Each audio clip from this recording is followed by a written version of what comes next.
Hello everyone, welcome to machine possible IAS academy. So ఈరోజు మనం Indian హిస్టరీలో భాగంగా సింధు నాగరికత యొక్క ఆర్థిక వ్యవస్థ, అలాగే ఆ, మత విశ్వాసాలు, కల్చర్ గురించి డిస్కస్ చేసుకోబోతున్నాం. అండ్ క్లాస్లోకి వెళ్ళబోయే ముందు ఎవరైతే ఏపీఎస్సి గ్రూప్ 2కి ప్రిపేర్ అవుతున్నారో వాళ్ళకి మన మిషన్ పాసిబుల్ ఐఏఎస్ అకాడమీ నుంచి మెంటర్షిప్ ప్రోగ్రామ్ని అయితే కొత్త బ్యాచ్ స్టార్ట్ చేయడం జరిగింది. సో దీంట్లో ఏంటంటే మీకు ప్రిలిమ్స్ ఇంకా మెయిన్స్కి సంబంధించి కంప్లీట్ గైడెన్స్ ఉంటుంది, పీడిఎఫ్ మెటీరియల్స్ ఉంటాయి, డైలీ టెస్ట్లు ఉంటాయి. అండ్ ఇది Telugu medium and English medium రెండు మీడియంస్లో కూడా అవైలబుల్గా ఉంటుంది. అండ్ మీరు మెటీరియల్ని కూడా డౌన్లోడబుల్ పీడిఎఫ్స్ రూపంలో మీకు అందించడం జరుగుతుంది. కాబట్టి మీకు ఎగ్జామినేషన్కి ప్రిపేర్ అవ్వాలి అంటే బుక్స్లోనే చదవాలి అనుకునే అలవాటు ఉన్న వాళ్ళకి చాలా ఈజీగా ఉంటుంది. అండ్ మీకు ప్రతిరోజు కూడా టెస్ట్ తర్వాత మీకు ర్యాంకింగ్స్ అనేవి కూడా ఇవ్వడం జరుగుతుంది. అండ్ ఒక్కసారి జాయిన్ అయిన తర్వాత మీకు టిల్ మెయిన్స్ వరకు, అంటే అఫీషియల్ ఏపీఎస్సి కండక్ట్ చేసే మెయిన్స్ వరకు కూడా ప్రోగ్రామ్ యాక్సెస్ అనేది ఉంటుందన్నమాట. అప్పటి వరకు కూడా మీరు డైలీ టెస్ట్లు అనేవి రాసుకోవచ్చు. అండ్ ఇంకా ఏమైనా డీటెయిల్స్ కావాలంటే కనుక ఫర్దర్ డీటెయిల్స్ కోసం ఈ స్క్రీన్ మీద కనిపిస్తున్న ఈ నెంబర్కి కనుక కాంటాక్ట్ చేస్తే మీకు మొత్తం కోర్స్ డీటెయిల్స్ అన్నీ కూడా చెప్తారు. అండ్ ఇప్పుడు 30% ఆఫర్ అయితే రన్ అవుతుంది మనకి. ఉగాది ఇంకా శ్రీరామనవమి ఆఫర్ కింద ఫీజు చాలా తక్కువకే ఇస్తున్నాం అనమాట. సో ఆఫర్ ఎండ్ అయ్యే లోపే దీన్ని వినియోగించుకోండి. Thank you. So students, previous క్లాస్లో మనం ఇండస్ వ్యాలీ సివిలైజేషన్ యొక్క ముద్రికలు ఇంకా స్ట్రక్చర్స్ గురించి తెలుసుకున్నాం కదా. సో ఈ క్లాస్లో మనం వాళ్ళ యొక్క ఆర్థిక వ్యవస్థ, ఎకానమీ ఏ విధంగా ఉండేది అనేది చూసుకుందాం. సో ఆ రోజు నుంచి ఈ రోజు వరకు భారతదేశ ఆర్థిక వ్యవస్థకు సంబంధించి మూలాధారం ఏంటి అంటే కనుక అప్పటి నుంచి ఇప్పటి వరకు వ్యవసాయమే ప్రధాన ఆధారం అని చెప్తాం. సో భారతదేశాన్ని వ్యవసాయ ఆధారిత దేశం అని కూడా అంటుంటారు అనమాట. సో వ్యవసాయం అండ్ వ్యవసాయ ఆధార పరిశ్రమలు, వీటి మీద ఆధారపడి అప్పటి ఆర్థిక వ్యవస్థ నడిచిందనమాట. వీటితో పాటు చేతి వృత్తులు కావచ్చు, అలాగే చిన్న చిన్న వర్తక వాణిజ్యాలు కూడా నడిచేవన్నమాట. కానీ ఎక్కువ శాతం అన్నీ కూడా వ్యవసాయం రిలేటెడ్గా వాటి చుట్టూ ఉండేవన్నమాట. సో క్రాప్ని బట్టి. సో అన్ని ఫుడ్ గ్రెయిన్స్ మాత్రమే ఉండవు కదా, కొన్ని కమర్షియల్ క్రాప్స్ ఉంటాయి. పైగా ఇండస్ వ్యాలీ సివిలైజేషన్ పీపుల్కి ఆ పేరు రావడానికి కారణమే వాళ్ళు పండించినటువంటి పత్తి వాళ్ళ కాటన్ పండించడం వల్ల వాళ్ళకి ఆ పేరు వచ్చిందని కూడా చెప్పుకున్నాం కదా. సో వాళ్ళ యొక్క ఆర్థిక వ్యవస్థలో ప్రధాన పాత్ర పోషించినటువంటి 3 భాగాలు ఏంటి అంటే, 1 వ్యవసాయం, 2 పరిశ్రమలు, 3 వ్యాపార వాణిజ్యాలు. సో ఫస్ట్ అగ్రికల్చర్ సెక్టర్ని కనుక తీసుకున్నట్లయితే వీళ్ళ ప్రధాన ఆదాయ వనరు వ్యవసాయమే. సో దీనికోసం బావుల్ని, చెరువుల్ని కూడా తవ్వించారనమాట. సో మనం అనుకున్నాం ఆల్రెడీ, సివిలైజేషన్స్ అన్నీ కూడా నదీ తీర ప్రాంతాల్లోనే మొదలయ్యాయి అని చెప్పేసి. ఎంత నదీ తీర ప్రాంతాల్లో మొదలైనా కూడా వ్యవసాయం అనేది నది పక్కనే చేయాలని కూడా లేదు కదా. సో కాబట్టి ఖచ్చితంగా నదీ నీళ్ళని మళ్లించి వ్యవసాయానికి ఉపయోగించుకోవడం అనేటువంటి టెక్నిక్ తెలియాలి. ఎందుకంటే ఈ ఇండస్ వ్యాలీ సివిలైజేషన్లోనే మొట్టమొదటిసారిగా మానవుడు స్థిర నివాసం ఏర్పరచుకున్నాడు, స్థిరంగా వ్యవసాయం చేయడం నేర్చుకున్నాడు అని చెప్పి మనం చెప్పుకున్నాం. తామ్రశిలాయుగం నాటికే ఇది మొదలైనప్పటికీ కూడా అఫీషియల్గా ఇండస్ వ్యాలీ సివిలైజేషన్లోనే ఇది బలపడింది. కాబట్టి బావుల్ని, చెరువుల్ని తవ్వించాడు. అలాగే సాగునీటి కాలువల ద్వారా వ్యవసాయాన్ని అవలంబించలేదు అని డిడి కోసంబి అనేటువంటి ఆయన పేర్కొన్నాడు అనమాట. సింధు ప్రజలు వినూత్న పద్ధతుల స్వీకరణకు విముఖులు అని కూడా చెప్పాడు. ఈయన ఏమన్నాడంటే, మనకిప్పుడు వ్యవసాయానికి ఉపయోగించేటువంటి వాటిలో 1 చెరువులు, 2 బావులు, 3 కాలువలు. ఈ 3 పద్ధతులే భారతదేశంలో ఎక్కువ శాతం వినియోగిస్తూ ఉంటారన్నమాట. ఈ 3 వనరుల ద్వారా, ఈ మూడిట్లో ఏదో ఒక దాని ద్వారా ఇరిగేషన్ అనేది నడుస్తూ ఉంటుంది. కానీ ఇతను ఏమన్నాడంటే, వ్యవసాయానికి కాలువలు మాత్రం వీళ్ళు ఉపయోగించలేదు అని చెప్పాడు. అంటే అర్థమేంటి, బావులు, చెరువుల ద్వారా వ్యవసాయం సాగించారని అర్థమవుతుంది అనమాట. అండ్ వీళ్ళు కొత్త వినూత్నమైనటువంటి పద్ధతుల స్వీకరణకి విముఖులుగా ఉన్నారు అని కూడా అతని డిడి కోసంబి వ్యాఖ్యానించారు. ఇక వ్యాపారం మరియు వాణిజ్యం కూడా దాదాపుగా వ్యవసాయం పైన ఆధారపడేది. అంటే అగ్రికల్చర్ అండ్ అలైడ్ సెక్టర్స్ అంటాం కదా. ఫర్ ఎగ్జాంపుల్ ఇప్పుడు కాటనే తీసుకోండి, కాటన్ పండించేవాళ్ళు కదా వీళ్ళు. సో దీనికి సంబంధించి వస్త్రాలు నేయడం, వాటిని అమ్మడం విదేశాలకు అంటే మెసపటోమియాకి కానీ, ఈజిప్ట్‌కి కానీ ఇలాంటి ప్రదేశాలకి అండ్ ఇంటర్నల్‌గా కూడా అంటే ఇప్పుడు ప్రస్తుతం ఉన్నటువంటి సైట్స్ పాకిస్తాన్ ఇంకా ఇండియాలో ఉన్నాయి కదా! ఈ 2 సైట్స్‌లో ఆ సైట్స్ మధ్య ఇంటర్నల్ ట్రేడింగ్ కూడా జరుగుతుండేదనమాట. సో, ఇది వ్యవసాయ ఆధారిత పరిశ్రమ కదా! సో, అలా అనమాట. అండ్ వ్యవసాయ ఆధారిత ఆర్థిక వ్యవస్థ, మిగులు సర్ప్లస్ ఆర్థిక వ్యవస్థ కూడా ఉండేదనమాట ఇక్కడ. సింధు నది వరద నీటిపై ఆధారపడి వ్యవసాయం చేసేవాళ్ళు. సింధు నదికి ఏటేటా వరదలొచ్చేవి. సో, ఆ ఎక్సెస్ వాటర్ ఏదైతే ఉందో ఇది బ్యాక్ వాటర్స్ కింద పృష్ఠ జలాల కింద కొన్ని చోట్ల నిల్వ ఉండిపోతది కదా! సో, వాటిని కూడా వీళ్ళు బావుల రూపంలో, చెరువుల రూపంలో వాటిని నిల్వ చేసుకొని అంటే సరస్సుల్లాగా నిల్వ చేసుకొని ఆ బ్యాక్ వాటర్స్‌తో కూడా వ్యవసాయం చేసేవాళ్ళనమాట వీళ్ళు. వీళ్ళు ఉపయోగించినటువంటి ప్రధాన పనిముట్లేంటంటే వ్యవసాయానికి ఒకటి గొర్రు, 2 పారలు. ఇవి అన్నీ కూడా చెక్కతో చేయబడ్డాయన్నమాట. అండ్ పండించినటువంటి ప్రధాన పంటలేంటంటే ఒకటి బార్లీ, 2 గోధుమ. ఎందుకంటే మీరు ఇప్పటికీ చూసుకున్నట్లయితే కనుక వెస్ట్ ఇండియాలో గుజరాత్, రాజస్థాన్, పంజాబ్ ఈ ఏరియా అంతా కూడా ఈ 2 ఇప్పటికీ ప్రధాన పంటలు. బార్లీ ఇంకా వీట్. అండ్ ఇతర పంటల విషయానికొస్తే కనుక కమర్షియల్ క్రాప్స్ విషయానికొస్తే కనుక ప్రత్తి, నువ్వులు, జొన్నలు అండ్ తృణధాన్యాలు అంటే మిల్లెట్స్. అలాగే బఠానీ, ఇంకా ఆవాలు. వీటిని పండించేవాళ్ళు. ఇవన్నీ కూడా కమర్షియల్ క్రాప్స్ కిందకొస్తాయి. అదే వీటిని కాలాల వారీగా చూసుకున్నట్లయితే మనకి వ్యవసాయంలో ఖరీఫ్ కాలం, అలాగే రబీ కాలం అని ఉంటాయి కదా! సో, వీటిలో ఖరీఫ్ పంటలేంటి అంటే ప్రత్తి, ఆవాలు, ఇంకా నువ్వులు. రబీ కాలంలో పండించే పంటల్లో గోధుమలు, బార్లీ రబీ కాలంలో పండిస్తారనమాట. అలాగే నాణ్యమైన బార్లీ పంటను పండించినటువంటి ప్రాంతం ఆ టైంలో బన్వాలి. వరి సాగు పైన చరిత్రకారులు ఏమన్నారంటే ఏఎల్ భాషం గారు ఏమన్నారంటే సింధు నాగరికతలో వరి సాగు చేసినట్లు ఆధారాలే లేవని చెప్పారు. కానీ మనకి కొన్ని ప్లేసెస్‌లో వరి పొట్టు లభించిందని కూడా మనం చెప్పుకున్నాం సైట్స్ చెప్పుకునేటప్పుడు. అయితే రొమిల్లా తాపర్ మాత్రం కొన్ని ప్రాంతాల్లో వరి సాగు జరిగింది అని చెప్పారు. మనకి కాళీబంగన్‌లోని ఇంకా మరికొన్ని ప్రాంతాల్లో మనకి వరికి సంబంధించినటువంటి ఆధారాలు లభించాయన్నమాట. నెక్స్ట్ ఇంపార్టెంట్ పంట వచ్చి వీళ్ళకి ప్రత్తి. సో, ఈ ప్రత్తిని పండించినటువంటి వారు ప్రపంచంలోనే మొట్టమొదటిసారిగా ప్రత్తిని పండించినటువంటి వారు ఇండస్ వ్యాలీ సివిలైజేషన్ పీపుల్ అనమాట. ప్రపంచంలోనే మొట్టమొదటిగా ప్రత్తిని పండించింది మన వాళ్ళే ఇండియన్స్. సో, వీళ్ళని సుమేరియన్లు మరియు గ్రీకులు వీళ్ళని ప్రత్తిని వాళ్ళ భాషలో సింధన్ అని పిలిచేవాళ్ళు. సో, ఆ కారణంగానే ప్రత్తిని అక్కడికి వీళ్ళు ఎక్స్‌పోర్ట్ చేసేవాళ్ళు కాబట్టి సుమేరియన్లు క్యూనిఫార్మ్ లిపిలో వాళ్ళ లిపి అఫీషియల్ లిపి క్యూనిఫార్మ్ అంటారనమాట. సో, ఆ లిపిలో సింధన్ అని చెప్పి రాసారనమాట. ఆ సింధనే ఈ సింధు ప్రాంతంగా చెప్తారు. అయితే మనం దాని పేరు మీదగానే ఆ నదికి కూడా సింధు నది అని పేరొచ్చిందని కూడా చరిత్రకారుల అభిప్రాయం అనమాట. సింధు ప్రాంతం నుండి దిగుమతి చేసుకున్న ప్రత్తి బేళ్లు లభ్యమైన మెసపటోమియా పట్టణం ఏంటి అంటే ఉమ్మా. నిన్న కూడా మనం ప్రీవియస్ క్లాస్‌లో మెసపటోమియాలో కాయిన్స్ లభించినటువంటి ప్లేస్ గురించి చెప్పుకున్నాం కదా! టెల్లస్మార్ అనేటువంటి ప్లేసు. అండ్ ఇది సెకండ్ సైట్ అనమాట. ఇక్కడ ప్రత్తి బేళ్లు సింధు నుంచి దిగుమతి చేసుకున్న ప్రత్తి బేళ్లు లభించాయి. అది ఉమ్మా. ఈ 2 ప్లేసులు గుర్తుపెట్టుకోండి. Next domestication of animals. వీళ్ళు ఏ జంతువుల్ని మచ్చిక చేసుకుని వ్యవసాయానికి కావచ్చు లేదా ఇతరత్ర కారణాల రీత్యా పెంచుకున్నారు అని చూసుకున్నట్లయితే ఎద్దులు, కుక్కలు, పందులు, పిల్లులు, గేదెలు, మేకలు, గొర్రెలు. ఇప్పుడు కూడా ఇవే పెంచుకుంటూ ఉంటారు కదా జనరల్‌గా. అవే అప్పుడు కూడా పెంచుకున్నారనమాట. సో, అప్పటికి ఇప్పటికి కూడా కుక్కలు పెంపుడు జంతువులుగా ఉండేవన్నమాట. అండ్ ముద్రికల పైనైతే మనకి ఎక్కువగా మూపురం ఉన్న ఎద్దులు, మూపురం లేని ఎద్దులు కూడా లభించాయని చెప్పుకున్నాం కదా! అండ్ రిలీజియస్ పరంగా కూడా ఎద్దుకు చాలా ప్రాధాన్యత ఉండేదని మనకు అర్థమవుతుంది. అండ్ రవాణా సాధనాల విషయానికొచ్చేటప్పటికి మనకి సింధు ప్రజల ప్రధాన రవాణా సాధనం ఎడ్ల బండి లేదా ఎక్క అనేవాళ్ళనమాట.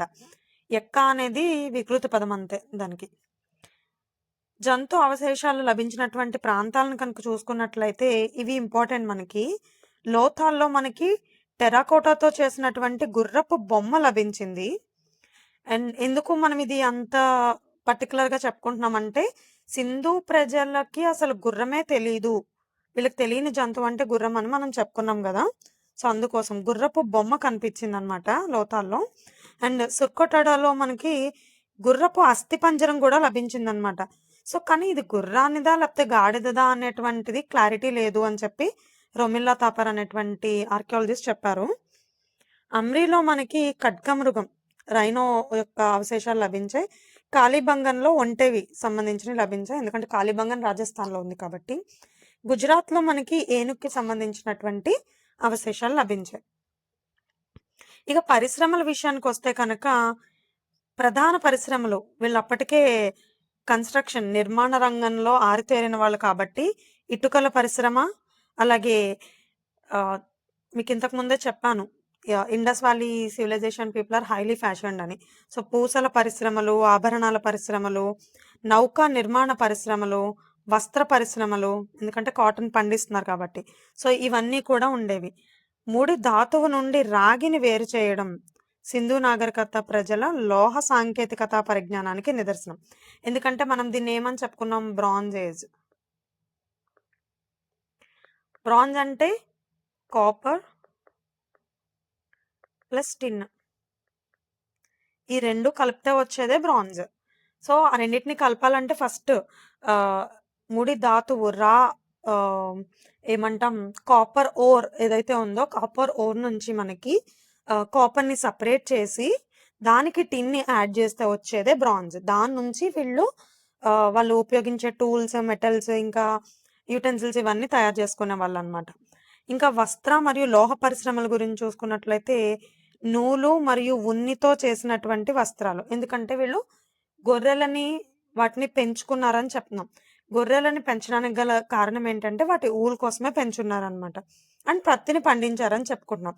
కాబట్టి వీళ్ళ వస్త్రాలన్నీ కూడా కాటన్ ఇంకా ఉలెన్ ఈ రెండిటి వస్త్రాలు తయారు చేశారని మనకు అర్థమవుతుంది.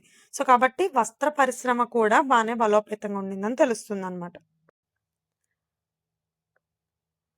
సో, ఈ కంచు పరిశ్రమకి బ్రాంజ్ ఇండస్ట్రీకి సంబంధించి మనకి ఆధారాలు ఎక్కడ దొరికాయంటే హరప్పా ఇంకా చన్హుదారో ఈ 2 ప్రాంతాల్లోని కూడా కంచు పరిశ్రమలు ఉన్నట్టు మనకి తెలుస్తుంది. ఇంకా పూసలు మరియు గాజుల పరిశ్రమలకొచ్చేటప్పటికి బాలాకోట్, లోథాల్ అండ్ చెన్హుదారో. అండ్ దంత మరియు కొలమానాల పరిశ్రమలు అంటే దంతం ఉంటది కదా! ఏనుగు దంతాలు వీటితో చేసినటువంటి వస్తువులనమాట. వాటితో ఏమేం చేసేవారు? దువ్వెనలు చేసేవాళ్ళు, కాటుక పుల్లలు చేసేవాళ్ళు, సూదులు చేసేవాళ్ళు. సో, ఇవన్నీ తయారు చేయడానికి జంతువుల యొక్క దంతాలను ఉపయోగించేవాళ్ళనమాట. అండ్ షెల్‌తో తయారు చేసినటువంటి కొలబద్ద, స్కేల్ గూడా మనకి మొహంజోదారోలో లభ్యమైందనమాట. అలాగే కాంస్యంతో కంచుతో తయారు చేసిన కొలబద్దేమో హరప్పాలో లభ్యమైంది. షెల్‌తో చేసినటువంటిదేమో మొహంజోదారోలో లభ్యమైంది. కంచుతో చేసినటువంటి స్కేలేమో మనకి హరప్పాలో లభ్యమైంది. ఇక ట్రేడ్ అండ్ కామర్స్ విషయానికొస్తే కనుక వీళ్ళు దేశీయంగాని వ్యాపారం చేశారు. అంతర్జాతీయంగా కూడా వ్యాపారం చేశారు. వివిధ రకాల వస్తువుల తయారీకి అవసరమైన ముడి పదార్థాలు అందుబాటులో లేకపోవడంతో అనేక ప్రాంతాల నుంచి వాటిని రా మెటీరియల్స్‌ని ఇంపోర్ట్ చేసుకునేవాళ్ళు. అండ్ ఇక్కడ తయారు చేసినటువంటి వస్తువులనేమో ఎక్స్‌పోర్ట్ చేసేవాళ్ళనమాట. అండ్ వ్యాపారంలో వస్తు మార్పిడి లేదా వినిమయ విధానం అంటాం. అంటే బార్టర్ సిస్టమ్. ఫస్ట్ మనకి ఆహ్, మొత్తం ప్రపంచంలో ఉన్న ట్రేడింగ్‌కి ఫస్ట్ పునాది అనంటే దాన్ని బార్టర్ సిస్టమ్ అని చెప్తాం. అంటే వస్తువుకి వస్తువు ఎక్స్‌చేంజ్ అనమాట. వినిమయ విధానం.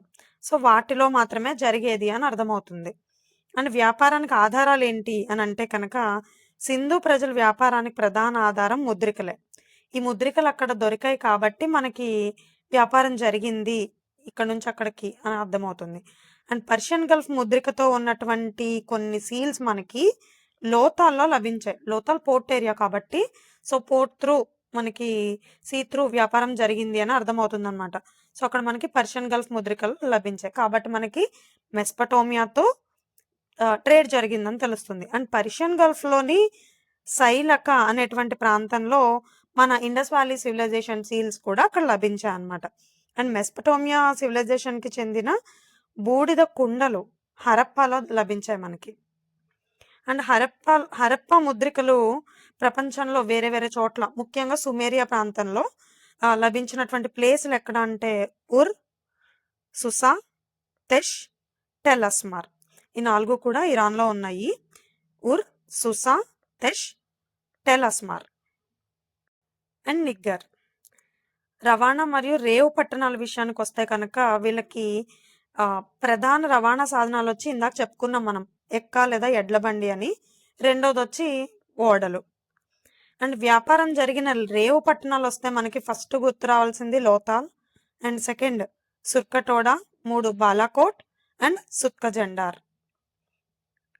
వర్తక ప్రాంతాలు వచ్చేటప్పటికి మనకి ఎక్కడెక్కడ జరిగాయి అని చూసుకున్నట్లయితే కనుక ఇంటర్నేషనల్గా దిల్మన్, బహ్రెయిన్, మకాన్. దిల్మన్, బహ్రెయిన్, మకాన్ ఈ ప్రాంతాలతో సింధు ప్రజలు వర్తక వ్యాపారాలు జరిపారనమాట. నెక్స్ట్, అసలు దీనికి సంబంధించి చారిత్రక ఆధారాలు ఇప్పటిదాకా మనం అన్ని ఎక్స్కవేషన్కి సంబంధించినయే చూసాం. కానీ మనకి సుమేరియాలో ఒక ఇన్స్క్రిప్షన్ శాసనం దొరికిందనమాట. దాన్ని సార్గాన్ శాసనం అని అంటారు. ఇది క్రీస్తు పూర్వం 2300 సంవత్సరంలో అక్కడ లోకల్గా పరిపాలిస్తున్నటువంటి రాజు సార్గాన్ అనే అతను క్యూనిఫామ్ లిపిలో ఒక శాసనం వేయించాడు. ఆ శాసనంలో ఏముంది మనకు సంబంధించి అంటే కనుక సుమేరియా మరియు మెలుహా మధ్య ప్రతిరోజు నౌకలు తిరిగేవి అని చెప్పి రాశాడు. మెలుహా అంటే మన సింధు లేదా భారత్ అని అర్థం వాళ్ళ భాషలో. సో సింధుతో మనకి వర్తకం జరిగింది, ప్రతిరోజు నౌకలు తిరిగేవి అని చెప్పి రాశాడు. ప్రతిరోజు ఉత్తిన నౌకలు తిరగవు కదా, సో కాబట్టి ఏదో వస్తువులే మార్పిడి జరుగుంటాయి.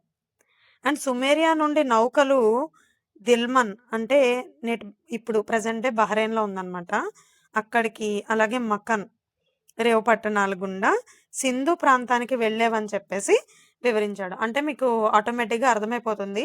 సో ఇదంతా వెళ్ళాలంటే దేని త్రూ వెళ్ళాలి? పర్షియన్ గల్ఫ్ దాటుకొని వెళ్ళాలి మనకి.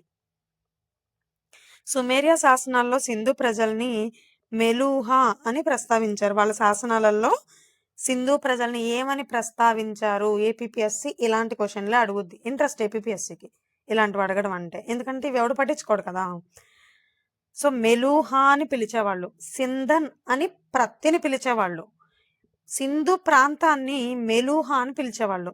ఈ డిఫరెన్స్ గుర్తుపెట్టుకోవాలి. వీళ్ళ మేజర్ ఎక్స్పోర్ట్స్ ఏంటి, అసలు ప్రధాన ఎగుమతులు ఏంటి అని చూస్తే, 1 ప్రత్తి, 2 ఆ ప్రత్తితో చేసినటువంటి వస్త్రాలు కాటన్ టెక్స్టైల్స్, అండ్ 3 ధాన్యాలు గోధుమలు, బార్లీ ఇలాంటివన్నీ కూడా, 4 ఏనుగు దంతాలతో చేసినటువంటి వస్తువులు, రాగి లోహం అంటే కాపర్ ఓర్, ముడి రాగి అనమాట, అలాగే ఆభరణాలు, పూసలు మరియు విలువైన రాళ్లతో చేసినటువంటి వస్తువులు. మరి ఇంపోర్ట్స్ ఏంటి అని చూసుకున్నట్లయితే పెద్దగా మన వాళ్ళు ఎక్కువేమి ఇంపోర్ట్ చేసుకోలేదు, ఎక్కువగా వెండిని ఇంపోర్ట్ చేసుకున్నారనమాట, సిల్వర్ని ఇంపోర్ట్ చేసుకున్నారు. అండ్ నావిక దిశానిర్దేశం కనుక చూసుకున్నట్లయితే దీనికోసం వీళ్ళు దిక్సూచిగా పక్షిని ఉపయోగించేవాళ్ళు అనమాట, పక్షుల్ని దిక్సూచిలాగా ఉపయోగించేవాళ్ళు అనమాట, నావిగేటర్ లాగా.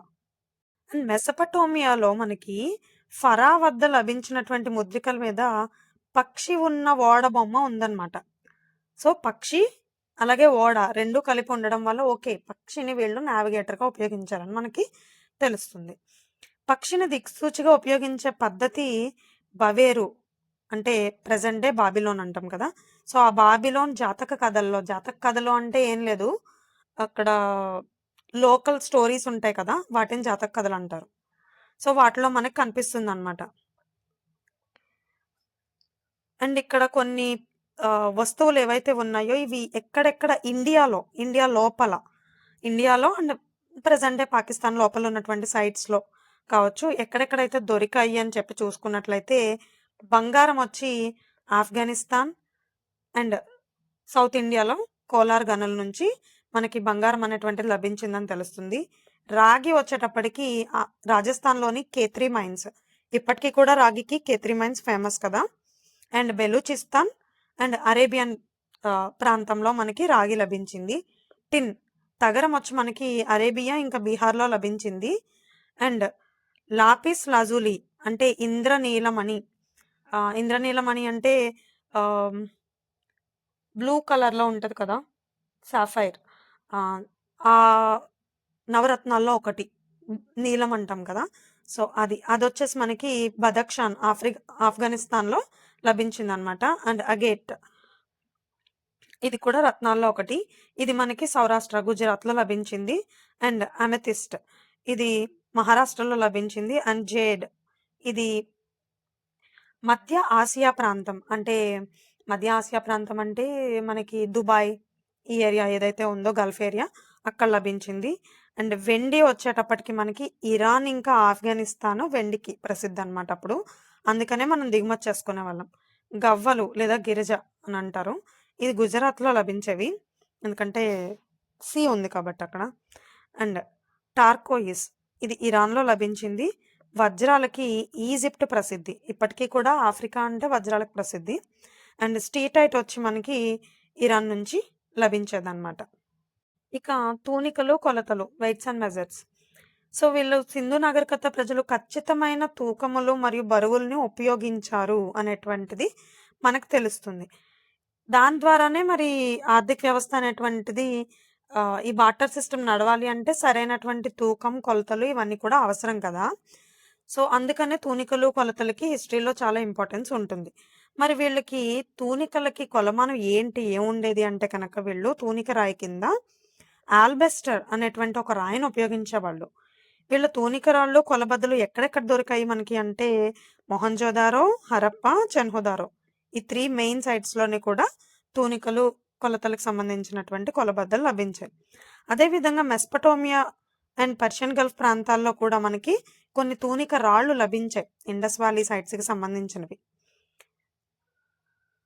సో, ఈ తూనిక రాళ్ళకి స్టాండర్డ్ వెయిట్ అనేది ఒకటి ఉంటుంది కదా! సో, ఈ ప్రాథమిక తూనిక రాయి బరువు వచ్చేసి మనకి 13.63 గ్రామ్స్‌గా ఉండేదన్నమాట. 13.63 గ్రామ్స్ వీళ్ళ స్టాండర్డ్ వెయిట్ వచ్చి. అండ్ ఈ బరువుని ఒక యూనిట్‌గా తీసుకునేవాళ్ళు. ఒక యూనిట్ అంటే వాళ్ళకి 13.63 గ్రామ్స్. ఇంకా తూనిక రాళ్ళ బరువులు ఎలా ఉండేవి అంటే కనుక ఈ యూనిట్‌ల్లో ఉండేవి. 1, 2, 4, 10, 20, 40, 100, 200, 400, 800. సో, ఇక్కడ నుంచి చూసుకున్నట్లయితే కనుక డబుల్ చేసుకుంటూ వెళ్లారన్నమాట నంబర్స్‌ని. ఇలా గుర్తుపెట్టుకోండి మీరు. 1, 2, 4, 10 ఇక్కడ ఒక్క చోటే డబుల్ చేయలేదు. బట్ మిగతా అంతా కూడా డబుల్ చేసుకుంటూ వెళ్లారు. అండ్ కొలబద్దల గురించి చూసుకున్నట్లయితే క్రమబద్ధమైన గుర్తులు ఉన్న కొలబద్దలు తయారు చేసేవాళ్ళు. ఈ కొలబద్దల్లో కూడా మనకి డెసిమల్ సిస్టమ్‌ని వీళ్ళు ఉపయోగించారు. దశాంశమానాన్ని ఉపయోగించారు అనేటువంటిది అర్థమవుతుంది ఇక్కడ యూనిట్స్ కనుక మీరు చూసుకున్నట్లయితే. అండ్ తూకం బరువులో ప్రమాణాన్ని చూసుకున్నట్లయితే 16 సంఖ్యను 1:16 రేషియోలో ప్రామాణికంగా తీసుకొని వాడేవారని తెలుస్తుంది. అండ్ దాన్ని రెట్టింపు సంఖ్యలను ఉదాహరణకి 32, 64 చెప్పాను కదా! ఇక్కడ డబుల్ చేశారని. సో, ఆ రకంగా తూకం వేసేటప్పుడు బరువుని ఈ రకంగా యూజ్ చేశారు. ఈ రేషియోలో తీసుకున్నారని అర్థమవుతుంది. 1:16 రేషియోలో. Next Indus valley religion, rights and rituals. మనకు తెలుసు సింధు నాగరికత ప్రజలు ఇటు అమ్మ తల్లిని, అలాగే పశుపతినాథుడిని ఇద్దరిని కూడా కొలిచేవాళ్ళు అని చెప్పి తెలుస్తుంది. ప్రధానమైనటువంటి దేవుడు మాత్రం పశుపతి మహాదేవుడు. ఈయనకి సంబంధించినటువంటి ముద్రికలు మనకి చాలా చోట్ల లభ్యమయ్యాయి. ముఖ్యంగా మొహంజోదారోలో లభ్యమైందనమాట. సో, పశుపతి దేవుడి యొక్క బొమ్మ కలిగినటువంటి చతురస్రాకార ముద్రిక మొహంజోదారోలో దొరికింది మనకి. ఈ ముద్రికలో పశుపతి దేవుడు ధ్యాన భంగిమలో ఉన్నాడు. ఇప్పుడు కూడా శివుడిని మనం యోగ ముద్రలోనే చూస్తుంటాం కదా! అండ్ దీనిలో లక్షణాలేంటి? ఇది ఏపీపీఎస్సీ ఎగ్జామ్స్‌లో కాదు. యూపీఎస్సీ సివిల్ సర్వీసెస్ ప్రిలిమినరీ ఎగ్జామ్‌లో నంబర్ ఆఫ్ టైమ్స్ అడిగినటువంటి క్వెషన్. సో, ఖచ్చితంగా గుర్తుపెట్టుకోవాల్సిన అంశాలన్నమాట ఇవి. ఈ పశుపతినాథ్ దేవుడు అర్ధనిమీలిత నేత్రాలతో అంటే సగం కన్నులు మూసి కొంచెం ఓపెన్ ఉండేటట్టు ఉన్నటువంటి నేత్రాలన్నమాట ఉన్నాడు. అండ్ ఇతనికి 3 తలలు కలిగి ఉన్నాయి. 2 కొమ్ములు కూడా ఉన్నాయి. ఓకే. దేవుడికే 2 కొమ్ములున్నాయి. కాబట్టే పశుపతి అని మనం పేరు పెట్టాం. అండ్ ఒక వేదిక పైన ధ్యాన నిష్టలో పద్మాసనంలో కూర్చుని ఉన్నాడనమాట. సో, అతని చుట్టూ ఉన్నటువంటి జంతువుల గురించి అనేక సార్లు అడిగింది యూపీఎస్సీ. 4 రకాల జంతువులు కనిపిస్తాయి. కుడి పక్కన ఏనుగు ఇంకా పులి, ఎడమ పక్కన మహిషం లేదా దున్నపోతు అండ్ ఖడ్గమృగం. కుడి పక్క ఏమున్నాయి, ఎడమ పక్క ఏమున్నాయని స్పెసిఫిక్‌గా అడుగుతుంది ఎగ్జామినేషన్‌లో ఏపీపీఎస్సీ గాని, యూపీఎస్సీ గాని. అండ్ వేదిక కింద దేవుడి కాళ్ళ దగ్గర 2 జింకలు లేదా లేడి పిల్లలు ఉన్నాయన్నమాట. ఈ ముద్రిక పైన స్వస్తిక్ గుర్తు కూడా ఉంది. స్వస్తిక్ గుర్తు అంటే ఇది కూడా ఉందన్నమాట. అలాగే సింధు ప్రజలు దేవుణ్ణి ఎలా నమ్మేవాళ్ళో దెయ్యాలను కూడా అలాగే నమ్మేవాళ్ళు. భూతాలు, ప్రేతాలు, పిశాచాలు ఉన్నాయని నమ్మేవాళ్ళు అనమాట. ఏంటి వాళ్ళు నమ్మారని మీకెలా తెలుసు మేడం గారు అంటే, వాళ్ళు తాయెత్తులు కట్టుకునే సంప్రదాయం వాళ్ళకుంది. మనకు తాయెత్తులు దొరికాయి సైట్స్‌లో. అండ్ వీళ్ళకి మూఢనమ్మకాలు కూడా ఎక్కువగానే ఉన్నాయని మనకు అర్థమవుతుంది. ఎందుకు అర్థమవుతుంది? ఆల్రెడీ నిన్న మనం చెప్పుకున్నాం. డబుల్ బరియల్ సిస్టమ్ ఉంది అని. అంటే సతీ పాటించారు వాళ్ళు. సతీ సహగమనం పాటించారని తెలుస్తుంది. దానికన్నా పెద్ద మూఢనమ్మకం ఏంటి? సో మత సంస్కారాలు, రిచువల్స్ విషయానికొస్తే కనుక అది ఇప్పుడు మనం చెప్పుకున్నాం కదా! ఖనన పద్ధతులు. వ్యక్తిని పూడ్చిపెట్టే విధానం, సమాధుల్లో పూడ్చిపెట్టేవాళ్ళు. అండ్ ఆ వ్యక్తి జీవించి ఉండగా ఇష్టమైన వస్తువులు ఏవైతే ఉన్నాయో అవి కూడా ఆ వ్యక్తితో పాటు సమాధుల్లో ఉంచేవాళ్ళు. అతనికి సంబంధించిన వస్తువుల్ని కూడా. ఫర్ ఎగ్జాంపుల్ పెంపుడు కుక్కలుంటే పెంపుడు కుక్కల్ని కూడా అతనితో పాటు ఖననం చేసేవాళ్ళు అనేటువంటిది కూడా మనకి తెలుస్తుందనమాట. అండ్ మృతదేహం ఉంచే విధానం ఎలా ఉండేదంటే ఉత్తర లేదా దక్షిణ దిశలో నుంచి ఉంచి ఖననం చేసేవాళ్ళనమాట. ఇప్పటికి కూడా మనం చనిపోయిన వాళ్ళని దక్షిణ దిక్కుకు తలపెట్టి పడుకోబెడతారు. మామూలుగా అయితే మనకి ఏదన్నా ఇంట్లో పూజలు అవి ఏం చేసినా కానీ తూర్పు దిక్కుకి మొహం పెట్టి చేయడం, నిద్రపోయేటప్పుడు మంచాన్ని కూడా తూర్పుకి పెట్టుకొని పడుకోవడం, ఇలాంటివి చేస్తూ ఉంటారు కదా! కానీ చనిపోయిన వాళ్ళని మాత్రం దక్షిణానికి పడుకోబెడతారు. ఎందుకంటే దక్షిణం అనేటువంటిది యమస్థానం.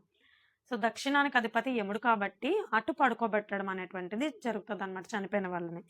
సో, ఇవన్నీ నమ్మకాలను బట్టి చూస్తుంటే వీళ్ళకి బానే సూపర్‌స్టిషన్స్ ఎక్కువే అని అర్థమవుతుంది మనకి.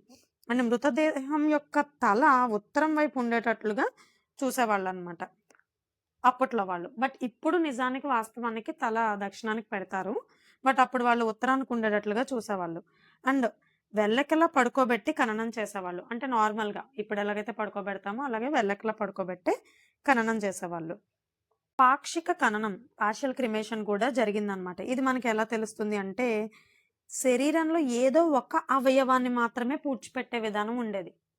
అంటే ఒక పార్ట్‌ని మాత్రమే నేలలో పూడ్చిపెట్టి, మిగిలిన దానిని కాల్చేసేవాళ్ళనమాట పైకి. అంటే దీన్ని బట్టి మనకేమర్థమవుతుంది? సగం పూడ్చేసి, మిగతా సగాన్ని కాల్చేవాళ్ళని అర్థమవుతుంది. ఈ విధానానికి సంబంధించిన ఆధారాలు ఎక్కడ లభించాయంటే, బన్వాలి అనేటువంటి ప్రాంతంలో లభించాయి. ఇది వీరశైవ మత సంప్రదాయాన్ని పోలి ఉంటది. వీరశైవాస్‌లో జనరల్లీ మనకి కర్ణాటక ఏరియాలో చూసుకున్నట్లయితే వీరశైవ చాలా ఎక్కువగా ఉంటది. దీంట్లో ఏంటంటే కొంచెం ఎక్స్‌ట్రీమ్‌కెళ్తా ఉంటారు వీళ్ళు భక్తిలోని. ప్రతీదీ కూడా కొంచెం వైలెంట్ శైవిజం అని చెప్పొచ్చు. సో, వాళ్ళు ఇలాంటివి చేస్తా ఉంటారనమాట. సో, ఈ సంప్రదాయాన్ని పోలి ఉంది. వీరశైవం అప్పటికుందని చెప్పట్లేదు మనం. ఎందుకంటే వీరశైవం వచ్చిందే మనకి ఆహ్ 1200 ఏడీ తర్వాత నుంచి వచ్చింది కదా మనకి. అంటే మనకి medieval Indian history. Medieval Indian హిస్టరీలో కాకతీయాస్ ఆ టైంలో వచ్చిందనమాట. మూడో బరియల్ సిస్టమ్ ఏంటి అంటే చితాభస్మ ఖననం. దీనిలో ఏంటంటే పెద్ద పెద్ద కుండల్లో వీళ్ళు అయిపోయిన ఖననం అయిపోయిన తర్వాత అస్థికలు అంటాం కదా! చితాభస్మం ఏదైతే ఉందో దాన్ని కుండల్లో పెట్టి పూడ్చే ఆచారం ఉండేదనమాట. ఆ కుండని కూడా మళ్ళీ మట్టిలో పూడ్చేవాళ్ళు. ఈ కుండలు ఎక్కడ దొరికినాయి అంటే రంగ్‌పూర్‌లో దొరికినాయి మనకి. రంగ్‌పూర్‌లో దొరికాయి. అండ్ సింధు నాగరికత యొక్క సామాజిక వ్యవస్థ, సోషల్ సిస్టమ్ ఎలా ఉండేది అని చూసుకున్నట్లయితే, 1 వ్యవస్థీకృతమైనది అన్నమాట. అండ్ 2 విభిన్న వర్గాలతో కూడినటువంటిది. వర్గ భేదాలు అప్పటికే ఉండేవన్నమాట. కులీన అండ్ కూలీ వర్గం ఇవన్నీ కూడా ఉండేవి. పురావస్తు ఆధారాల ద్వారా వారి సామాజిక నిర్మాణం, జీవన విధానం, వినోదాలు, అలంకరణలు ఇవన్నిటి గురించి మనకు తెలుస్తుంది. ముఖ్యంగా వీళ్ళది మ్యాట్రియార్కల్ సొసైటీ అంటే మాతృస్వామిక సమాజం అన్నమాట. మాతృస్వామిక సమాజం. ఆ విషయాన్ని మనకి సర్ జాన్ మార్షల్ గారు పేర్కొన్నారనమాట. ఎలా తెలిసింది మాతృస్వామికం అని అంటే కనుక హరప్పా శ్మశాన వాటికల్లో మనకి ఒకే రకమైన జన్యు లక్షణాలు కలిగినటువంటి మహిళల్ని పూడ్చిపెట్టడం అనేటువంటిది ఒకటి చూసాము. రెండోది ఇళ్లల్లో పెద్ద సంఖ్యలో లభించినటువంటి మాతృదేవత విగ్రహాలు. ఇవి కూడా ఒక ఇండికేషన్. అండ్ వీటి ఆధారంగా సింధు సమాజంలో మాతృస్వామ్య పద్ధతి అమల్లో ఉండేది అనేది తెలుస్తుంది. మాతృస్వామ్య పద్ధతి ఉన్న ఒకే ఒక్క సివిలైజేషన్ లేదా చరిత్ర మొత్తంలో, భారతదేశ చరిత్ర మొత్తంలో ఒకే ఒక్కసారి ఆడవాళ్ళు ఏమన్నా ఒక వెలుగు వెలిగారు అంటే ఒక్క సింధు నాగరికత టైంలోనే. ఆ తర్వాత వచ్చిందంతా పితృస్వామిక సమాజమేనమాట. ఆడవాళ్ళని ఎలా తొక్కేయాలి, ఎలా అణిచివేయాలి, ఇదే జరిగింది గానీ ఆడవాళ్ళకి ఎక్కడా పట్టం కట్టలేదు. ఒకే ఒక్కసారి స్టార్టింగ్‌లో మాత్రమే కట్టారు. మొదటి సివిలైజేషన్ ఇండస్ వ్యాలీ సివిలైజేషన్‌లో మాత్రమే. అండ్ సమాజంలో ఆర్థిక అసమానతలు ఎలా ఉండేవి, ఇనీక్వాలిటీస్ ఎలా ఉండేవి అని చూసుకున్నట్లయితే మనకి స్టార్టింగ్ నుంచి వాళ్ళ కన్‌స్ట్రక్షన్స్ నుంచి తెలుస్తుంది. ధనికుల ఇళ్ళకి, పేదవాళ్ళ ఇళ్ళకి, పాలకుల ఇళ్ళకి, అలాగే వృత్తి పనులు చేసుకునే వాళ్ళ ఇళ్ళకి చాలా వ్యత్యాసం ఉండేదన్నమాట. సాపేక్షంగా ధనికుల ఇళ్ళు ఎప్పుడూ కూడా ఎగువ ప్రాంతంలో ఉండేవి, పెద్ద ప్రాంతంలో ఉండేవి. అండ్ చుట్టూ ప్రహరీలుండేవి, కాల్చిన ఇటుకలతో చేసేవాళ్ళు. వాళ్ళకి ఇళ్లల్లో సొంత బావులుండేవి, విశాలమైనటువంటి గదులుండేవి, ఇవన్నీ ఉండేవి. మరి పేదల ఇళ్ళు ఎలా ఉండేవి అంటే కనుక సాధారణంగా 2 గదుల గృహాలు ఉండేవన్నమాట. Double bedrooms. ధనికుల ఇళ్ళు మల్టీ స్టోరీ అపార్ట్మెంట్స్ టైప్‌లో ఉండేవన్నమాట. అండ్ ఈ అంతరాలు మనకి స్పష్టంగా హరప్పా ఇంకా మొహంజోదారోలో బాగా ఎక్కువగా కనిపిస్తూ ఉంటాయన్నమాట. కూలీల ఇళ్ళతో పోల్చినప్పుడు ధనికుల ఇళ్ళు ఆహ్, చాలా వ్యత్యాసంగా ఉండేవి అనేటువంటి విషయం మనకు తెలుస్తుంది. అండ్ దుస్తులు, అలంకరణలు ఎలా ఉండేవి అనంటే కనుక Indus valley people are highly fashioned, ఇది మనం చెప్పుకున్నదే. కాటన్ అండ్ వులెన్ క్లోత్స్‌ని వీళ్ళు ఎక్కువగా ఉపయోగించేవాళ్ళు. స్త్రీ పురుషులిద్దరూ కూడా ఉత్తరీయం అంటే పైన వేసుకుంటారు కదా! కండువాలాగా. పంచ కట్టుకున్నప్పుడు పైనేసుకుంటారు కదా! దాన్ని ఉత్తరీయం అంటారు. సో, అది ధరించేవారనమాట. అంతరీయం అంటే ఇన్నర్స్. ఓకే. లోపల వేసుకునేదాన్ని అంతరీయం అంటారు. పైనేసుకునేదాన్ని ఉత్తరీయం అంటారనమాట. వాటిని కూడా ధరించేవాళ్ళు. అండ్ స్త్రీలు అలంకరణ ప్రియులు. అలంకరణలో భాగంగా వాళ్ళకి దువ్వెన తెలుసు, లిప్‌స్టిక్ తెలుసు, అలాగే వాళ్ళకి అద్దం కూడా తెలుసనమాట. స్త్రీ పురుషులిద్దరూ కూడా పెట్టుకున్నటువంటి ఆభరణాలు కంఠాభరణాలు. అంటే నెక్ సెట్స్ పెట్టుకునేవాళ్ళు. కంకణాలు అంటే కాళ్ళకి యాంక్లెట్స్ పెట్టుకునేవాళ్ళనమాట. అండ్ అలాగే ఉంగరాలు, ఉష్ణసాలు అంటే తలపాగాలు గూడా పెట్టుకునేవాళ్ళు. సామాజిక వర్గాలు, వృత్తులు ఏమేం ఉండేవి అని చూసుకున్నట్లయితే సమాజంలో ఉన్నత స్థానం పొందిన సామాజిక వర్గం తాపీ మేస్త్రీలు, మాసన్స్ అనమాట. సో, ఎందుకంటే సింధు నాగరికత మనం చెప్పుకునేదే వాటి యొక్క నిర్మాణం గురించి, నిర్మాణ శైలి గురించి. కాబట్టి కీలక పాత్ర పోషించింది ఎవరు అంటే తాపీ మేస్త్రులే. వాళ్ళు లేకపోతే ఈ నాగరికతకి అంత ఔన్నత్యం రాకపోయేదేమో. మిగిలిన అన్ని నార్మల్ నాగరికతల్లాగానే ఉండిపోయేదేమో. అండ్ ప్రభుత్వ ఆధీనంలో ఉన్న ముఖ్యమైన చేతి వృత్తి ఏంటి అంటే ఇటుకల నిర్మాణం. చెప్పుకున్నాం కదా మనం, కన్‌స్ట్రక్షను దాని చుట్టే తిరుగుతాయన్నమాట. అండ్ ఇటుకల తయారీలో ఎత్తు, వెడల్పు, పొడవులు మనకి 1:2:4 రేషియోలో ఉండేది. అలాగే వినోదాలు, ఆటలు, రిక్రియేషన్ అండ్ గేమ్స్ విషయానికొస్తే వాళ్ళకి మనకి చదరంగం బోర్డులు కూడా కొన్ని చోట్ల లభించాయని చెప్పుకున్నాము. అలాగే జూదం మరియు పాచికలాట, నృత్యం, అలాగే వేటాడడం కూడా వీళ్ళకి ప్రధాన వృత్తులుగా ఉండేవి. ఆట బొమ్మల్లో అత్యధికంగా లభించింది ఏంటి అంటే టాయ్ కార్ట్. బండి బొమ్మ లభించిందనమాట. బుల్లక్ కార్ట్ లభించింది. సింధు నాగరికత కాలంలో ఉపయోగించిన బొగ్గు ముక్కలకు గల పేరు శిలాజాట. బొగ్గు ముక్కలు లభించాయనమాట. సో, వాటికి పేరు శిలాజాట అని పేరుండేది. అండ్ వీళ్ళ స్క్రిప్ట్ విషయానికొచ్చేటప్పటికి మనకి ఇప్పటికీ కూడా ఎవరు దాన్ని డెసిఫర్ చేయలేకపోయారనమాట. పూర్తిగా చదవలేని అన్‌డెసిఫర్డ్ స్క్రిప్ట్‌గా చెప్తారు. రీసెంట్‌గా మనకి ఒక తమిళనాడు దగ్గరలో ఒక సైట్‌లో ఒక ఇండస్ వ్యాలీకి సంబంధించినటువంటి ఒకటి పేపరో సంథింగ్ ఏదో దొరికింది.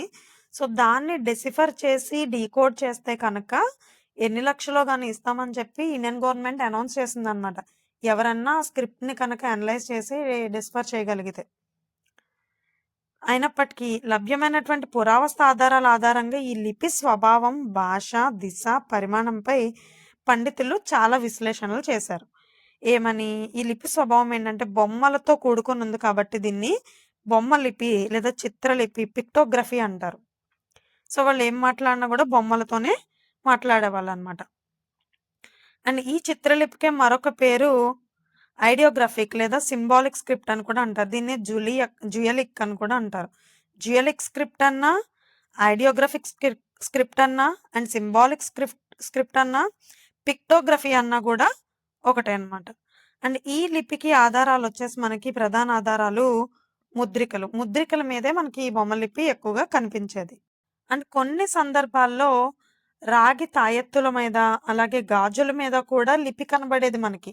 గాజులు కూడా ప్లెయిన్‌గా కాకుండా దాని మీద కూడా ఏవో రాసారు. ఏదో మెసేజ్ కన్వే చేశారని అర్థమవుతుంది. తాయెత్తుల మీద కూడా ఇప్పుడు మనకు కూడా మంత్రాలు లాంటివవి రాస్తారు కదా! అట్లా టైప్‌లో తాయెత్తుల మీద కూడా ఇవి రాసారని కనిపిస్తుందనమాట.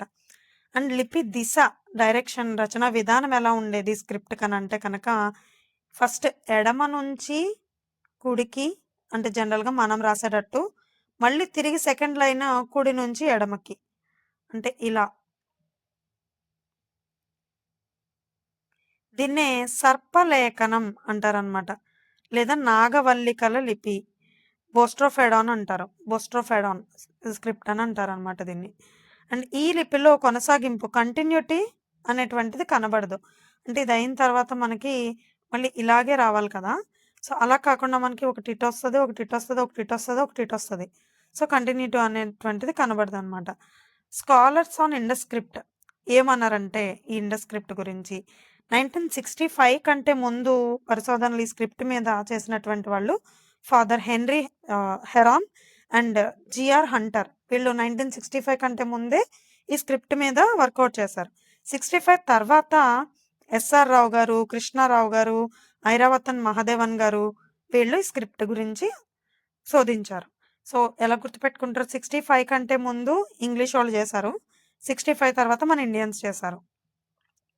ఈ లిపి యొక్క కాలక్రమ సమాచారం కనుక చూసుకున్నట్లయితే లిపికి సంబంధించిన తొలి సమాచారం మనకి 1853 సంవత్సరంలో ఫస్ట్ టైం ఈ లిపిని గురించి మొదటి ఆధారాలు లభించాయి. పూర్తి లిపి అందుబాటులోకి వచ్చిన సంవత్సరం మాత్రం 1923. అయినప్పటికీ ఇప్పటి వరకు కూడా ఈ లిపిని పూర్తిగా ఎవరు కూడా డీకోడ్ చేయలేకపోయారనమాట. చదవలేకపోయారు. సింధు ప్రజల భాషపై ఉన్నటువంటి అభిప్రాయాలు ఏంటి అంటే కనుక, హరప్పా ప్రజల భాష సంస్కృతం అని చెప్పింది ప్రొఫెసర్ మధుసూదన్ మిశ్రా. హరప్పా ప్రజల యొక్క భాష సంస్కృతం అని చెప్పింది మధుసూదన్ మిశ్రా. అండ్ సింధు ప్రజల భాష మూల ద్రావిడం అంటే మన తెలుగు, తమిళ్, కన్నడ, మలయాళం ఈ బేస్ అని చెప్పింది Henry Heras and Yuri Knorozov and Iravatham Mahadevan. వీళ్ళ ముగ్గురు మాత్రం స్ట్రాంగ్‌గా లేదు వీళ్ళ స్క్రిప్ట్ గాని, భాష గాని ఇవన్నీ కూడా ద్రవిడియన్ బేసెస్ ఉన్నాయి. ద్రవిడియన్ రూట్స్ ఉన్నాయని చెప్పారనమాట. ఆస్కో పర్పోలా ఈయన కూడా ద్రవిడియన్ బేస్ ఉందని చెప్పారు. అండ్ రీసెంట్ రీసెర్చ్ ప్రకారం ఏంటంటే కంప్యూటర్ సహాయంతో సింధు లిపిని విశ్లేషించడానికి ప్రయత్నించారు కొంతమంది. ఆ ప్రయత్నించిన ఆయన పేరే యూరిస్ నొరోజోవ్, రష్యన్ అనమాట ఆయన. సో, ఆ నొరోజోవ్ గారు కూడా మనకి ద్రవిడియన్ రూట్స్ ఉన్నాయని చెప్తున్నారు ఆయన కూడా. కంప్యూటర్ సహాయంతో టెక్నాలజీ ఉపయోగించి డీకోడ్ చేయడానికి ట్రై చేసినా కూడా. అండ్ గ్రంథం చూసుకున్నట్లయితే నట్వర్ జా అనేటువంటి ఆయన సింధు లిపిపై ఒక బుక్ రాశారు.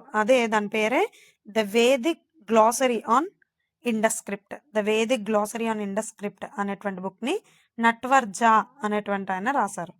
ఈ లిపిపై ప్రముఖంగా వ్యాఖ్యానాలు చేసినటువంటి వాళ్ళు స్టేట్మెంట్స్ ఎవరెవరు ఏమేమి ఇచ్చారు అంటే కనుక, ఎస్ఆర్ రావు గారు సంస్కృతికి మొదటి రూపం సింధు లిపి అని చెప్పారు. ఈ కొటేషన్స్ ముఖ్యమైనటువంటివి గుర్తుపెట్టుకోండి. సంస్కృతికి మొదటి రూపం సింధు లిపి అని ఎస్ఆర్ రావు గారు పేర్కొన్నారు. ద్రవిడ భాషలకు మొదటి రూపం సింధు లిపి అని ఐరావతన్ మహాదేవన్ గారు పేర్కొన్నారు.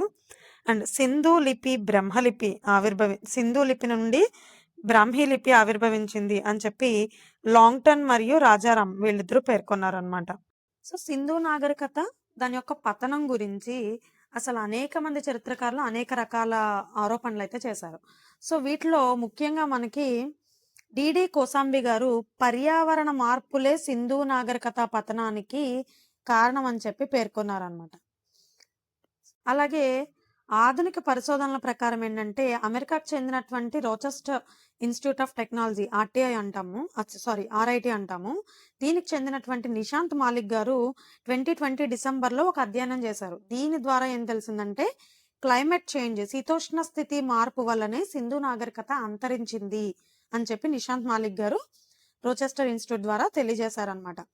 అలాగే గగ్గర్ హక్రా 2 నదులు కూడా ఎండిపోవడం వల్ల ఈ సింధు నాగరికత అంతరించింది అని చెప్పి రఫీల్ మొఘల్ అనేటువంటి ఆయన పేర్కొన్నారు. గగ్గర్ ఇంకా హక్రా నదులు ఎక్కడున్నాయి? మనకి రాజస్థాన్ ఆ ప్రాంతాల్లో ఉన్నాయి. సో అవి ఎడారి ప్రాంతం. సో అవి ఇంకిపోయి ఎండిపోవడం వల్ల అక్కడ మనకి నాగరికత అంతరించింది అని చెప్పి మనకి తెలుస్తుంది. అండ్ నదుల పరివాహక దిశ మార్పు సిద్ధాంతం అనేటువంటిది ఒకటి ఉంది. ఆ సిద్ధాంతాన్ని ఎవరు చెప్పారు? హెచ్టి లాంబ్రిక్. ఈయన చెప్పింది ఏంటి అంటే నదులు తమ ప్రవాహ దిశను మార్చుకుంటూ ఉంటాయి తరచూ. సో ఆ దిశ మార్చుకునే క్రమంలో కొన్ని పట్టణాలు వరదలకి ముంపులకి గురవుతూ ఉంటాయి. సో అలా గురైనటువంటి వాటి నీటి ఎద్దడి వల్ల, జలాభావ పరిస్థితుల వల్ల ఖాళీ చేసి వలస వెళ్ళిపోయి ఉంటారు సింధు ప్రజలు అని చెప్పి ఇతను ఆరోపణ అనమాట. అండ్ జలాభావం మరియు దుర్భిక్ష సిద్ధాంతం. డిపి అగర్వాల్ అండ్ సూత్ వీరిద్దరూ కలిసి ఏం చెప్పారంటే నదులు ఎండిపోవడం వల్ల జలాభావ పరిస్థితులు, అనావృష్టి ఏర్పడింది, కరువు ఏర్పడింది. కాబట్టి సింధు ప్రజలు పట్టణాలను విడిచి కరువు ప్రాంతంలో ఉండలేరు కదా, పంటలు పండవు కదా. సో పంటలు పండే ప్రాంతాలకి అక్కడక్కడ డిస్ట్రిబ్యూట్ అయిపోయి వలస వెళ్ళిపోయారు అని చెప్పి చెప్పారనమాట. ఉదాహరణకి ఇక్కడ వీళ్ళు కూడా చెప్తుంది ఏంటంటే గగ్గర్ నది ఎండిపోయింది, సో దుర్భిక్ష పరిస్థితులు ఏర్పడ్డాయి కాబట్టి వీళ్ళు వలస వెళ్ళిపోవాల్సి వచ్చింది అని చెప్పి అగర్వాల్ మరియు సూద్ కూడా చెప్పారు. అండ్ నూతనత్వాలను స్వీకరించకపోవడం. ఆర్ఎస్ శర్మ గారి అభిప్రాయం ప్రకారం మన ancient Indian history book author అయినటువంటి ఆర్ఎస్ శర్మ గారు ఏం చెప్పారంటే నూతనత్వాలని అందిపుచ్చుకోకపోవడం వల్ల ఒక బలమైన కారణంగా ఈ పతనానికి మనం చూడొచ్చు అని చెప్పారు. ఎందుకంటే దేశ కాలమాన పరిస్థితులకు అనుగుణంగా మారుతూ ఉండాలి. మార్పుల్ని స్వీకరించకపోవడం వల్ల ఆ పాత మాసిపోయిన పద్ధతుల్ని మొండిగా అవలంబిస్తూ కాలానుగుణంగా, వాతావరణ అనుగుణంగా వీటి వల్ల మారకుండా ఉన్నట్లయితే కనుక పతనం అనేటువంటిది తప్పదు. దానికి అడాప్ట్ అవ్వాలి. కొత్తగా వస్తున్నటువంటి చేంజెస్కి అడాప్ట్ అవ్వాలి, హ్యాబిచువల్ అవ్వాలి. అలా అవ్వకుండా ఉండడం వల్ల, మొండిగా ఉండడం వల్ల అంతరించిపోయే అవకాశం ఉంది అని చెప్పి చెప్తున్నారు అనమాట. అండ్ పర్యావరణ పరిస్థితుల సిద్ధాంతం. ఈ సిద్ధాంతాన్ని ప్రతిపాదించింది వాల్టర్ ఫెయిర్ సర్వీస్. ఈయన తన ప్రీ హిస్టారిక్ క్యాట్ ఇండియా అనేటువంటి గ్రంథంలో సింధు నాగరికత అంతానికి పర్యావరణ పరిస్థితులే కారణం అని చెప్పి పేర్కొన్నాడు అనమాట. అండ్ అందరు చరిత్రకారులు కూడా ఎక్కువ శాతం మంది అంగీకరించేది ఏంటి అంటే పర్యావరణ మార్పుల సిద్ధాంతమే. దానికి కారణం వరదల కారణంగా చాలా మంది చెప్తున్నారు. కొన్ని చోట్లేమో కరువుల కారణంగా చెప్తున్నారు. ఏదేమైనప్పటికీ అది క్లైమేటిక్ చేంజ్ అని చెప్తున్నారు అనమాట. ఇందులో వరదలే కారణం అని చెప్పి బలంగా నమ్మేటువంటి వాళ్ళు ఎవరు అంటే మెకే అండ్ ఎస్ఆర్ రావు. వీళ్ళిద్దరూ సింధు నాగరికత పతనానికి ముమ్మాటికి వరదలే కారణం అని పేర్కొన్నారు. అండ్ ఆవరణపరమైనటువంటి అలజడి. సో అంటే ఎకలాజికల్ డిస్టర్బెన్స్ అనమాట. సో ఈ డిస్టర్బెన్స్ గురించి మనకి ఫెయిర్ చైల్డ్ అనేటువంటి ఆయన చెప్తున్నారు. సో ఆవరణపరమైనటువంటి అలజడులు అక్కడ ఏర్పడడం వల్ల సింధు నాగరికత ఎకలాజికల్ డిస్టర్బెన్సెస్ వల్ల అంతమైంది అని చెప్తున్నారు. అండ్ తక్కువ వర్షపాతం, లో రెయిన్ఫాల్ థియరీ కూడా ఒకటి ఉంది. దీన్ని ప్రతిపాదించింది డేల్స్, వత్స్ అండ్ లాంబ్రిక్. వీళ్ళు ముగ్గురు కలిసి ఏమని చెప్పారంటే తక్కువ వర్షపాతం ఉండడం వల్ల వ్యవసాయం దెబ్బతింది. సో వ్యవసాయం దెబ్బతిన్నది అంటే ఆటోమేటిక్గా వ్యవసాయ ఆధారిత పరిశ్రమలే ఉన్నాయి కదా, ఆటోమేటిక్గా నాగరికత క్షీణించింది, వాళ్ళకి బతకడానికి బతుకు తెరువు లేకపోవడం వల్ల అని చెప్తున్నారు. అండ్ ఇంకొక సిద్ధాంతం ఏంటంటే సహజ వైపరీత్యాలు, న్యాచురల్ కలామిటీస్. కేఏఆర్ కెనడీ అనేటువంటి ఆయన సింధు నాగరికత పతనానికి న్యాచురల్ కలామిటీసే కారణం, సహజ వైపరీత్యాలే కారణం అని చెప్తున్నారు. ఇక్కడ ఈ వైపరీత్యాలు అంటే ఒకటి అని ఏమీ లేదు. ఇప్పుడు పైన చెప్పుకున్నటువంటి వైపరీత్యాలు అన్నీ కూడా కావచ్చు. వర్షపాతం తగ్గడం కావచ్చు, గాలివానలు కావచ్చు, లేదంటే వరదలు కావచ్చు, కరువు కావచ్చు, నదులు ఎండిపోవడం కావచ్చు, ఇలా అన్నీ కలిపి మొత్తానికి న్యాచురల్ కలామిటీస్ అని చెప్పి ఈయన కన్క్లూడ్ చేశాడు అనమాట. సో దీంతో మనకి ఇండస్ వ్యాలీ సివిలైజేషన్ అనేటువంటి చాప్టర్ మొత్తం కూడా కంప్లీట్ అయిపోయింది. Thank you.